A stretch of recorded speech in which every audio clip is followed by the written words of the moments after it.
October 10th, 2023. Well, the last few days, of course, since the last video, we've had this terrible terrorist attack in Israel.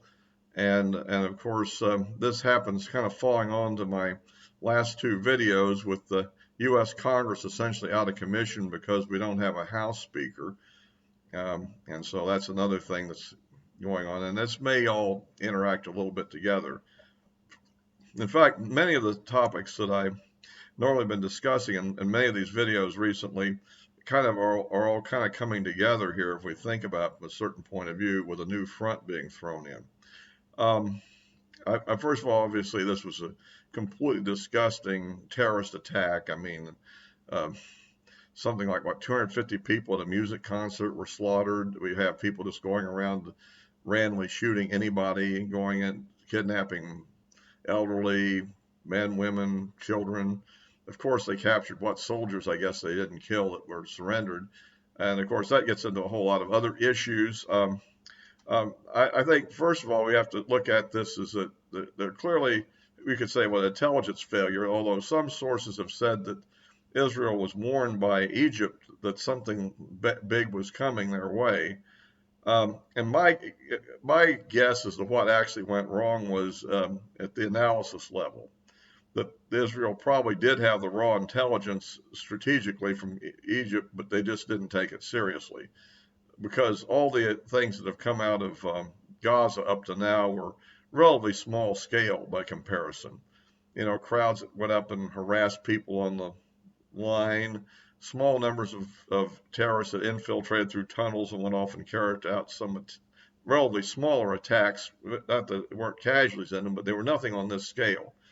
And I think that I'm guessing that there was a case of, just lack of accepting what they were told.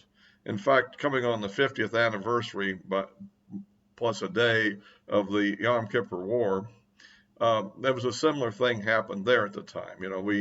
They had all of the intelligence. They saw the massed Arab armies of Syria and Egypt, and they simply didn't believe under the conditions they were really going to attack because they'd gone through all kind of maneuvers previously and didn't attack, and they mobilized and then found out nothing happened, and there were political factors at home, and they just didn't really believe it would happen for a variety of reasons, and therefore got caught by surprise. But what's really strange about this to me, as a person that's never been in Israel and don't know how things work exactly, but I've studied it extensively over the years, certainly all their wars, that I'm amazed that the lack of tactical warning. I can easily say, okay, the higher ups didn't put everybody on alert, but once the attack actually began to happen, the fact that when actual military posts came under direct attack and were, in real trouble, I would have thought some kind of an alert would have gone out, and let's say once one of these posts that put out an alert went offline completely because it had been captured, you would think at that point the higher ups would say, hey, we got a big problem here. Let's get things going. Yet it seemed like nothing got going, and except the terrorists who clearly then swarmed all over the place, slaughtering people at the music concert, going into various small towns, attacking a police station and killing all the police officers there and so forth. And the fact that none of these people were prepared to resist at all. I get the feeling they were caught completely flat-footed when the terrorists ran into the police station, for instance, rather than having their rifles out and having them guard on the roof or something. They were simply overwhelmed. We'll find out more later. I think I've kind of hesitated a few days to say anything because we just don't know yet. But it does seem to be a failure of that sort. However, now things are going to happen. Obviously, Israel's mobilizing something on the order of 300,000 reservists, which is a good part of their military. And I'm sure that a big part of them are going to go to the northern command area in the north, along the Lebanese border and in Golan to make sure that nothing comes out of those areas. Because there are terrorist groups inside of Syria that might do something. I don't believe the Syrian government's going to do anything, honestly. But there could be terrorist groups in Syria that might try to do something. In fact, I believe that some of them have messed around on Golan during the civil war there previously. And then, of course, Hezbollah and Lebanon is a big issue. They've fired a few rockets and had a couple of infiltrators, but it's possible those were freelancers rather than official. But there's a massive arsenal of rockets up there that haven't been unleashed yet, and that's a major factor for Israel to consider in this whole situation. But meanwhile, they are going to launch they've been launching substantial air attacks, which presumably are targeting buildings that they believe that Hamas has got weapon stockpiles in, or command and control, or whatever. Obviously, this is going to lead to substantial collateral damage looking at this situation. I presume that all the estimates that have been put out so far are minor. So, but this is going to happen. And I think it looks to me like at the present time, like Israel's actually planning on reconquering the Gaza Strip and really totally dismantling the Hamas organization there and Islamic Jihad. I think there's some of them in the area too. So that's kind of the situation. By the way, if you like these videos, please give me a like there. And of course, we're looking for new subscriptions as always. And you can ring the bell for notifications if you haven't. Yeah, and so that's kind of the situation there. Now, on the background, the strategic reason why this is happening, I see two factors in here, one of which is discussed quite a bit, and that is that the more radical Palestinian movements see that the ongoing effort from the Abraham Accords and its, I guess, successor that's sort of going on now with potential negotiation with Saudi Arabia and Israel to normalize and have diplomatic relationship, that there is, it's kind of a situation where the Hamas and Iran want to do such a disastrous action that will provoke an Israeli counteraction, although they maybe get more than they wanted, but that will blow that all up, because the home front attitude among the masses of people in these Arab countries, as soon as anything like this happens, they all kind of get into the jihad mode and, death to the Israel thing, and they'll do that. And so that will just totally make it where it's impossible for the governments to normalize relations because of fear of, let's face it, internal civil disturbance. And so, and obviously there's probably some radical religious figures in Saudi Arabia that's none too happy with some of the reforms that the current crown prince is doing, and I suspect that that's going to put him on the defensive. And the same thing in Egypt. I'm sure that the government there probably doesn't have a lot of use for Hamas, but at the same time, they have a large population and they don't want them to get too restive. So that's a situation that they're going to be facing there, that they're going to be very hostile to what Israel's doing. And the other factor that isn't being discussed much, but I think is, of course, the other topic, Russia.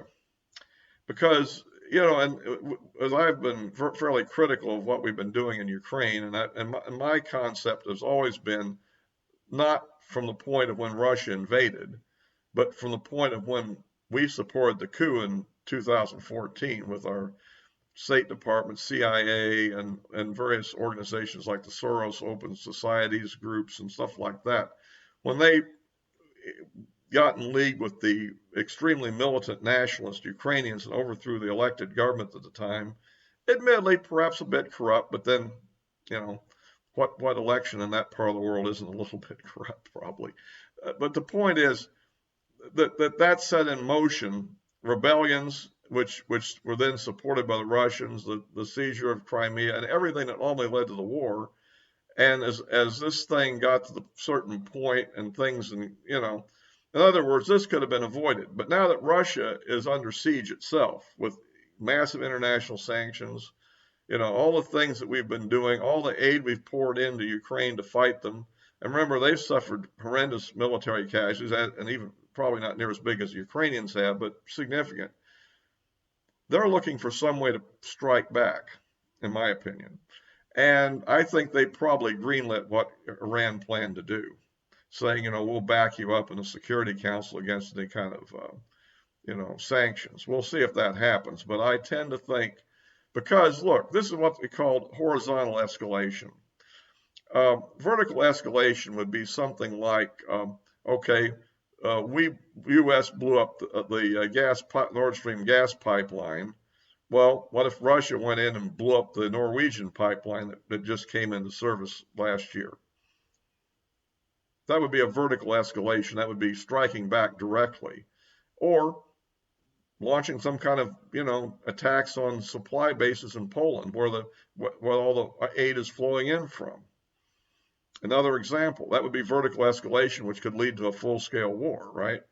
Or using more powerful weapons and tactical nukes or something. All that would be vertical. But a horizontal escalation would be something like cause trouble for NATO countries or their allies in other theaters where you're not directly involved too much, like the revolution in Niger, right, with the Wagner Group, or this event here with Hamas backed by Iran attacking Israel, provoking a large-scale Israeli response, which will probably go on for months here before it's over, given the difficulty of the kind of street fighting in this build-up area that you're talking about with all the tunnels and the booby traps. I mean, this is sort of like Fallujah times what? I don't know, 10 or 100. I mean, it's a massive problem, that the worst kind of conflict. And in a lot of ways, the Israeli military, I think, is more designed to fight big armies in open desert battles than it is to do street fighting anyhow. It's an armor-intense army as opposed to an infantry army, if you will. Well, they have infantry. They have a lot of good infantry units, but you see what I'm saying. And so this is going to be interesting and dangerous and horrible.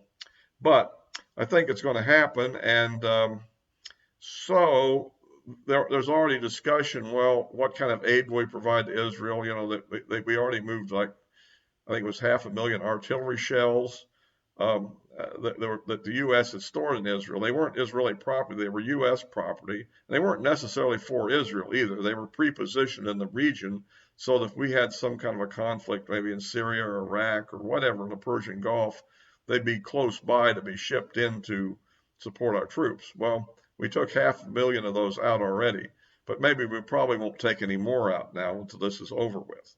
And so you begin to see, because if Hamas gets involved, this thing will become much wider and require a lot more of that sort of capability. I meant misspoke. I meant to say Hezbollah up in Lebanon, because that hasn't happened yet. But if Israel goes in and systematically begins to dismantle the Hamas situation in Gaza, the possibility of them escalating against Israel is very real. And if everybody thinks this first missile barrage was bad, the one that's going to be coming would be much bigger and much more capable. And in fact, there had been an ongoing series of airstrikes into Syria before the Ukraine war, particularly, in which Israel was firing missiles to try to blow up these shipments of weapons going into Lebanon. So, and who knows, some of them might have come in by sea also or whatever. But so that's a factor to bear in mind here. And so, but the fact that we're going to be tied down with the second front here, I think, is a form of horizontal escalation in our conflict with our axis of evil, if you want to call them that, or whatever. And the other thing is, since Israel's going to be involved, and since the action they're taking is going to necessitate a lot of collateral damage, it's just almost unavoidable considering the situation.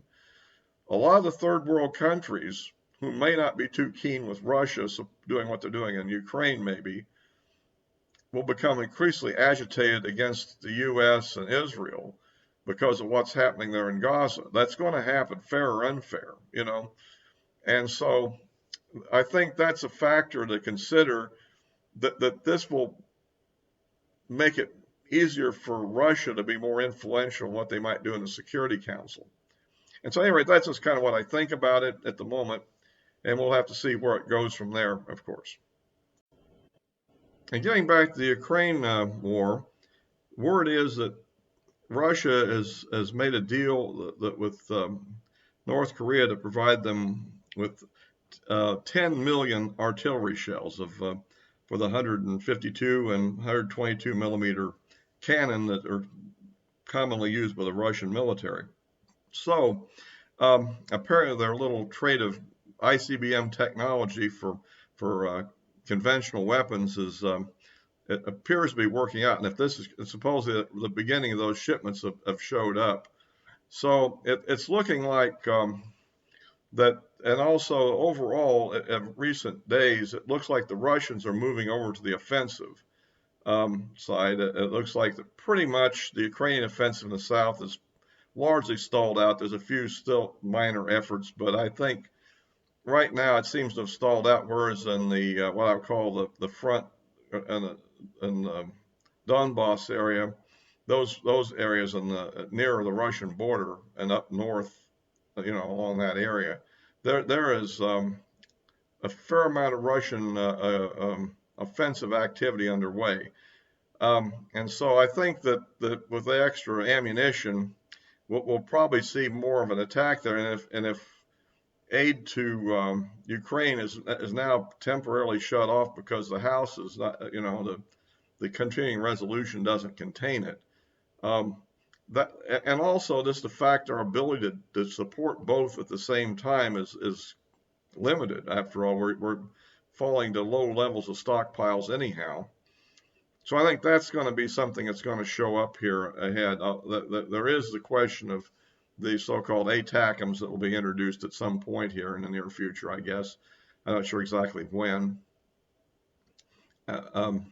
Colonel McGregor has stated that today, or yesterday, excuse me, that we have found something like 1,000 old ATACMs, presumably cluster munition type rounds that we supposedly don't plan to use anymore, to provide. So that probably be on the way. But I think that we're going to see a movement more toward Russian offensives. The question is still how far they'll get with this, because it doesn't like any in this modern drone-dominated warfare. Really sweeping moves seem to be difficult. But if the Ukrainians run too low on support, they could have a kind of an implosion effect that could occur. Although I wouldn't bet on that. We'll have to see on that one. But anyway, I just thought I'd mention that aspect of it, that's still happening. So anyway, I'll be wrapping this up for now until next time. Of course, we'll post on Rumble, and of course, you can follow my ongoing comments on X, which are the most frequent ones I make. And until next time.